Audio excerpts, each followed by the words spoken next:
Olá pessoal, tudo bom? Antes que perguntem, não, eu não vou transformar esse canal num canal exclusivo de política ou de vídeos sobre política e coisas do tipo. Eu pretendo retornar às resenhas literárias, que é o foco do canal. Eu tenho mais de 30 livros para fazer resenha, eles estão na fila aí. Mas a gente está vivendo um clima ainda eleitoral, né? Apesar que o São Paulo já decidiu, e eu moro em São Paulo, eu tenho acompanhado aí o que está acontecendo. A gente tem eleições importantes ainda em Porto Alegre. Vou falar das principais, né? Porto Alegre, Belo Horizonte e Rio de Janeiro, que são as principais capitais aí. Curitiba também, mas Curitiba não tem acompanhado. É importante que Curitiba e Porto Alegre conseguiram se livrar, pelo menos da esquerda, né? Você tem candidatos não ligados a PT, PSOL, essas coisas todas na disputa. Então está um pouco melhor. E né, em Belo Horizonte, apesar de você não ter, em teoria, candidatos ligados à esquerda disputando, estou falando de esquerda radical, tá? Porque todo mundo sabe que o PSDB também é esquerda. Mas eu estou falando daquela esquerda mais radical, militante, revolucionária, tipo PT, PSOL, PSTU, PCdoB, essas porcarias aí que são esquerda piores do pior tipo, vamos dizer assim, mais predatórios. A gente, apesar de não ter isso, a gente sabe que por trás do Calil em Belo Horizonte tem o PT, né? O próprio vice dele é um oriundo do PT que formou a rede, né? E petista é petista, né? Ele sai do PT, vai para o PDT, sai do PT, vai para o PSOL, sai do PT, vai para a rede, sai do PT ao PSB, mas o PT continua nele. A ideologia revolucionária continua a mesma, só muda de sigla. É aquela dança da esquerda, né? Você sai de um partido e vai para outro partido da esquerda, mas o pensamento é o mesmo, é o pensamento revolucionário. Então, em certa medida, é um pouco preocupante, porque o Calil passou, segundo a pesquisa do Ibope, se é que a pesquisa do Ibope tem alguma credibilidade, o Calil passou o João Leite, né, que estava liderando as pesquisas. Eu espero que Belo Horizonte não coloque novamente petistas por lá. Eles já colocaram um petista no governo do estado, certamente estão arrependidos, né? De ter colocado o Pimentel lá. Eles já tiveram muitos prefeitos petistas e de esquerda, inclusive o Célio de Castro, que era do PSB e tal, o Patrus Ananias do PT e tal. Eu espero que eles não repitam o erro. Quanto ao Rio de Janeiro, acredito que pelo menos o que as pesquisas estão mostrando, já há uma vitória garantida do Crivella. Mas tudo pode mudar, né? Eu não acredito que o Rio de Janeiro, apesar do Rio de Janeiro ter. Desculpa que eu tô com o olho meio incomodando aqui. Apesar do Rio de Janeiro ter uma tradição, uma maldita tradição esquerdista, né? Você pode ver que nas últimas eleições, todas dos últimos 30 anos, o povo do Rio de Janeiro, tô falando do estado do Rio de Janeiro, tem uma tendência para o voto de esquerda que é uma coisa impressionante, né? Bom, talvez seja porque ali tem muita militância principalmente de Globo, desse povo de esquerda que é muito idolatrado, né? Talvez seja isso. Talvez seja também por conta de outros problemas que eu não vou analisar nesse vídeo aqui. Enfim, eu espero que o Rio de Janeiro jogue no lixo essa tradição esquerdista, pelo bem do próprio Rio de Janeiro, né? Que o Estado já está quebrado, a prefeitura está bastante comprometida, e você entregar uma prefeitura comprometida para um cara do PSOL, que é parceiro parceiro de Black Blocs, parceiro de tudo que não presta no Rio de Janeiro, defensor de bandidos, né? Diz que a guarda metropolitana tem que andar sem armas. Então você vai enfrentar traficante no morro como? Você vai entregar flores para eles? Você vai, o que é, com estilingue? É com bala de borracha? É com isso? Você vai enfrentar traficantes no morro, né? Mas é assim, a esquerda não tem problema. Se o traficante matar um monte de gente, tá tudo certo, ele é vítima da sociedade, não tem problema nenhum. O problema é se o bandido matar o traficante. Aí o policial matar o traficante. Aí se matar o traficante, aí o povo do PSOL faz um minuto de silêncio, porque é uma perda irreparável, é um parceiro que se vai. Eles ficam tristíssimos. Então eu acho que o Rio de Janeiro está encaminhado aí. Dos males, o menor. Não que o Crivella seja grande coisa, né? Porque ninguém que é ligado à Igreja Universal pode ser grande coisa. Que a gente sabe que aquilo lá é uma... Não precisa nem dizer o que é a Igreja Universal, né? O que a pessoa com 3 neurônios sabe o que é a Igreja Universal. Eu queria aproveitar o vídeo também para comentar mais alguns fatos políticos. Esse vídeo vai ser um mix, né, de fatos políticos. A gente está vendo aí, teve a prisão do Cunha. Eu acho impressionante como a esquerda brasileira, esses militantes da esquerda, né, esses políticos de esquerda, eles não têm a menor vergonha na cara. Não tem a menor vergonha na cara. Você vê aí pelos vídeos que tem pela internet, a comemoração quando o Cunha foi preso e tal. Todos os petistas queriam o Cunha na cadeia. Tá certo? Então, aí quando o Cunha foi preso, aí teve gente como a Luciana Genro do Rio Grande do Sul. Parabéns, Lava Jato, maravilhosa, fantástica. É assim que se faz. A hora que é preso um petista, a Lava Jato não presta, porque ela é política, ela é bandida, ela segue os... É, vocês devem lembrar, né, quando a Dilma foi entrevistada, no dia do impeachment dela, que perguntar, ela tava falando de golpe, que golpe, que golpe, golpe. Aí o cara falou, mas porra, mas se é golpe? Perguntaram pra ela, né? Lá na Câmara, no Senado. Perguntaram, mas se é golpe, por que você tá aqui então, se defendendo, falando se é golpe? Não, ainda não é golpe. Mas como não é golpe? Bom, depende.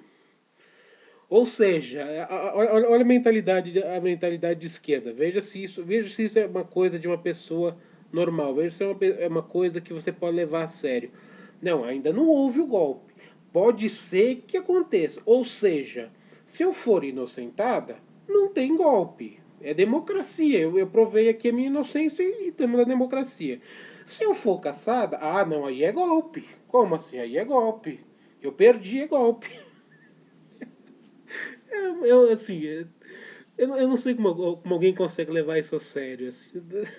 Eu não sei nem como é que esse pessoal de esquerda consegue dizer que é golpe sem rir, porque assim, é uma coisa tão ridícula, é uma coisa tão imbecil, tão... Assim, é como se eu tivesse, assim, tô contando uma história assim, ó, que eu tô aqui no meu quintal, tem um extraterrestre. Eu tô contando pra você como é que ele aterrissou ontem à noite e nós ficamos jogando truco a madrugada inteira.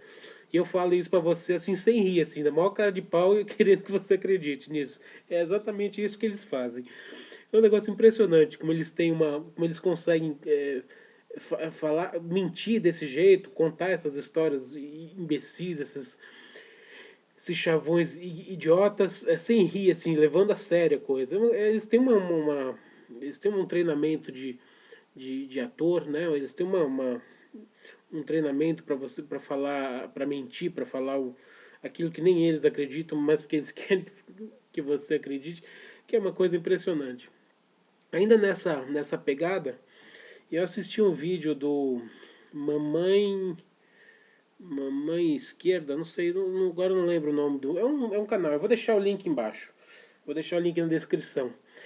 É um cara com uma câmera, choro, mamãe esquerdista, choro de esquerda, alguma coisa assim, não sei. Vai estar o link na descrição do vídeo. Que o cara vai com uma câmera, na manifestação de Valeu Haddad aqui em São Paulo. É uma manifestação que teve na Paulista dos supostos apoiadores do Haddad, que perdeu a eleição aqui em São Paulo, então eles foram lá dar as bênçãos pro Haddad. Ô, tadinho, o melhor prefeito nós tivemos e tal, tudo bem. Aí o cara vai lá e faz entrevista com os militantes lá, com os caras que estão lá na manifestação pró-Haddad. Aí você vê o nível das perguntas e você vê o nível das respostas. É um negócio impressionante. Aí o cara vai lá, olha, você gostou da prefeitura? Oh, gostei. O que você gostou mais? Gostei disso. Ah, legal. Qual das metas de campanha o Haddad cumpriu 100%? Tem uns que ficam pensando assim, não sei. Ah, foi isso aqui, foi da creche. Aí o cara tira o papel, não, creche não, ele não cumpriu 100%. Aí vou outro, ciclovia, não, ciclovia não cumpriu 100%. Ou seja, não cumpriu 100% de nada. Aí quando ele fala isso pros militantes, que os militantes vão falando, e falam, não, esse aqui não cumpriu, isso aqui. Ah, então, é por isso que ele precisa de mais 4 anos. Aí faz aquela cara de besta rindo assim. Quer dizer, gente, assim, vou continuar, só para ver mais outras coisas que foram ditas. Aí o entrevistador vai lá e perguntando, e o Dória, você gosta do Dória? Não, não gosto do Dória. Por quê? Qual a proposta dele que você não gosta? Ah, eu não sei, eu não vi nenhuma. Aí o cara pergunta, mas você não tem que, se você vai votar numa eleição, você não tem que conhecer as propostas de todos os candidatos? É verdade, mas eu só conheço desse, sim, eu escolhi esse, eu só conheço dele. É a mesma coisa com dois, três, quatro, vários militantes. É tudo a mesma coisa, assim. Ninguém consegue explicar por que gosta do Haddad. Não consegue explicar. No final das contas, o que se tira? Qual é a conclusão que se tira? Que eles mesmos chegam à conclusão. Ah, eu escolhi ele é o meu candidato e eu fiquei com ele, assim. Eu não sei nada sobre os outros, não sei nada o que ele fez, não sei se o que ele fez está certo ou não está certo. Aquilo que ele não fez é porque ele precisa de mais 4 anos. Uai, mas quando você é eleito com uma proposta, a proposta é para 4 anos, para fazer em 4 anos, não é para fazer em 8. Se você não fez em 4, você não precisa de mais 4 para fazer. Você tinha aquela proposta eleitoral era para fazer em 4 anos, o mandato é de 4. Ou seja, o militante, esse militante de esquerda brasileiro, que eu estou pegando como exemplo o militante do Haddad, mas vale para qualquer militante de esquerda brasileiro, ele funciona mais ou menos como um torcedor de futebol. Ele tem. Qual é o candidato dele? O candidato dele é esse aqui. Então, eu torço para esse aqui ganhar. Não importa se ele não fez o que prometeu, não importa se ele roubou, não importa se ele é bandido, não importa se ele é do mesmo partido, do maior esquema de corrupção do. Não importa as propostas dos outros candidatos, não importa absolutamente nada. Assim, ele é meu time, ele é meu parceirão, eu estou defendendo ele. Então, se você disser que ele roubou, eu vou dizer que ele não roubou porque ele é meu candidato, meu parceiro. É a mesma coisa de time de futebol. Assim, eu sou Corinthians aqui, eu não sou corintiano, hein, pelo amor de Deus. Eu não sou bandido. Tô brincando.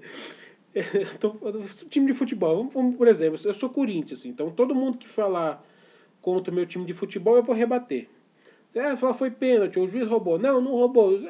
É exatamente o comportamento de torcedor de time de futebol é o comportamento de militante de esquerda. Ele escolhe o candidato dele e ele não percebe que aquele candidato, se ele for reeleito, se ele for de novo à prefeitura, ele vai mexer com a vida de todos, inclusive do própria pessoa que votou. Não, ele pega aquele cara como se fosse como se fosse o time de futebol dele.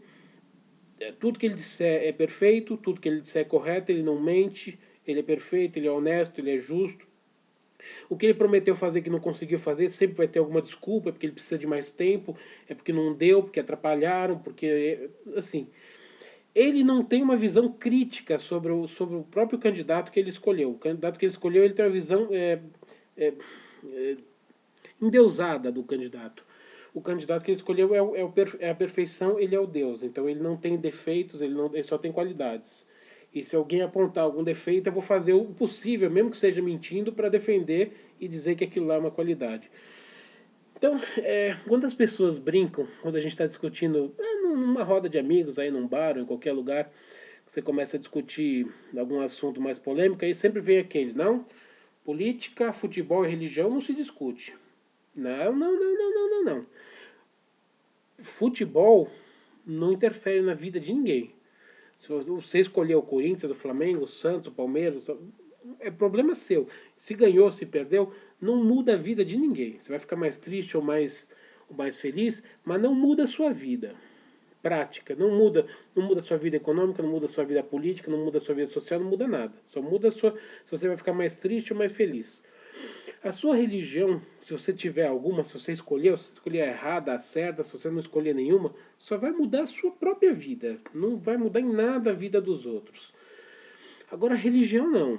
A religião, o candidato que você escolher, se você eleger esse candidato não vai mudar só a sua vida, vai mudar a minha vida e a vida de todo mundo da cidade, ou do estado, ou do país, dependendo de que cargo for.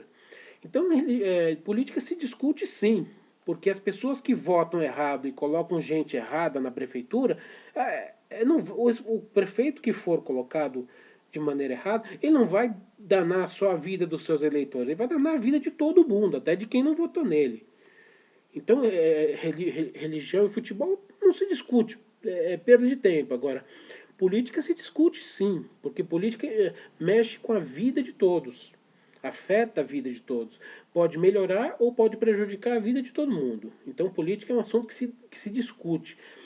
E esses tapados, militantes tapados, que vocês vão ver no link, que eu vou anexar o link embaixo, vocês vão ver, são absolutamente tapados, pessoas absolutamente idiotas, que elas idolatram um cara, e ao invés de criticarem aquele cara, porque o cara tem que fazer o bem para ela mesma, ela mora na cidade. Ao invés de você criticar aquilo que o cara não fez, você dá um jeito de arrumar uma desculpa para defender aquilo que o cara não fez para você mesmo. Uma idolatria tão grande que você defende o cara contra você mesmo, contra os seus próprios interesses. É de uma burrice que, assim, absolutamente espantosa. Não admira que sejam eleitores do Haddad, né? Porque tem que ser eleitor do Haddad para ter uma cabeça tão idiotizada dessa. Então é só um exemplo de como funciona essa cabeça esquerdista. É um negócio impressionante. E para finalizar, eu assisti também, baixei no YouTube, os debates da presidência americana, Clinton e Hillary, né? E o Donald Trump. É impressionante você ver exatamente os Estados Unidos é um retrato do Brasil, ou o Brasil é um retrato dos Estados Unidos, é exatamente a mesma coisa. Você tem toda a mídia americana, toda a grande mídia americana, praticamente idolatrando a Hillary, como eles fazem com todos os partidos democratas, todos os candidatos do Partido Democrata, como aqui toda a mídia, toda a grande mídia brasileira faz com todos os candidatos petistas e de esquerda. E você tem exatamente a tentativa de demonizar o outro lado, né? O Trump é sempre colocado como bandido, como vilão, como nazista, como tudo que tem de pior, mesmo ele não sendo nada disso. Assim, eu vendo o debate do Hillary e do Trump, não lembro os debates brasileiros, porque aqui no Brasil a gente não tem um Trump, a gente não tem um conservador, a gente só tem personagens de esquerda. Mas tem muita gente aqui no Brasil que fica associando a imagem do Trump com a imagem do Bolsonaro, né? Porque o Bolsonaro faz um estilo aqui mais ou menos parecido com o do Trump lá. A diferença é que o Trump lá é um candidato que pode ganhar a presidência porque os Estados Unidos ainda tem uma grande parte da sua população conservadora e tem nos Estados Unidos tem essa polaridade realmente direita e esquerda. E aqui no Brasil a gente tem esquerda e esquerda, né? A gente não tem uma polaridade com a direita. É a esquerda e mais esquerda e menos esquerda aqui no Brasil. Mas você vê as respostas da Hillary, as perguntas que são feitas, assim, se você fechar os olhos e abstrair que ela está falando inglês, é a mesma coisa que você ouvia a Dilma falando, é a mesma coisa que você ouvia a Marta falando, é a mesma coisa que você ouvia a Maria do Rosário falando, a Jandira Fegali, assim, é exatamente o mesmo discurso de esquerda do Brasil, de PT, de PCdoB, de PSOL, de qualquer coisa do tipo, e você ouviu o discurso da Hillary. Exatamente a mesma coisa. Não muda nada. Nada, nada, nada, nada. Ou seja, você vê que é um discurso que vem de fora para dentro, né? Não é um discurso... É um discurso globalista, claro, mas é um discurso que é a mesma coisa, assim, é tirar dinheiro das pessoas, que tem que dar para todo mundo, tem que fazer assistencialismo com todo mundo, aí você tira o dinheiro de todo mundo, distribui dinheiro para todo mundo, sem nada em contrapartida, Aí depois o Estado quebra, porque as pessoas que têm que pagar, que estão dando dinheiro para o Estado não tem mais emprego, aí fica todo mundo pendurado no saco do governo, aí não tem dinheiro, aí quebra a Previdência, igual lá o problema deles lá é com o sistema médico, lá o tal do Obamacare, que está dando serviço médico para todo mundo, só que você não tem dinheiro para isso, porque alguém tem que pagar, não sai do nada. O Estado não gera dinheiro, o Estado toma dinheiro das pessoas. Então, quando você tem crise, que as pessoas ficam desempregadas, que as empresas fecham, o Estado arrecada menos. E aí, como é que ele vai manter todo esse monte de gente que fica pendurado no saco dele? É o mesmo problema que a gente tem aqui no Brasil também. Não, tem que dar dinheiro para esse, tem que dar dinheiro para esse, tem que dar dinheiro para todo mundo. Só que a sociedade tem que pagar essa conta. Uma hora a sociedade não aguenta mais pagar essa conta. Então aí o Estado quebra. Isso é o que acontece em qualquer Estado que adota esse sistema de bem-estar social, esse sistema de social-democracia, que em grande parte foi começado aqui pelo Fernando Henrique, né? E o Lula continuou e piorou, né? O PT continuou e piorou ainda, porque aparelhou ainda mais o Estado.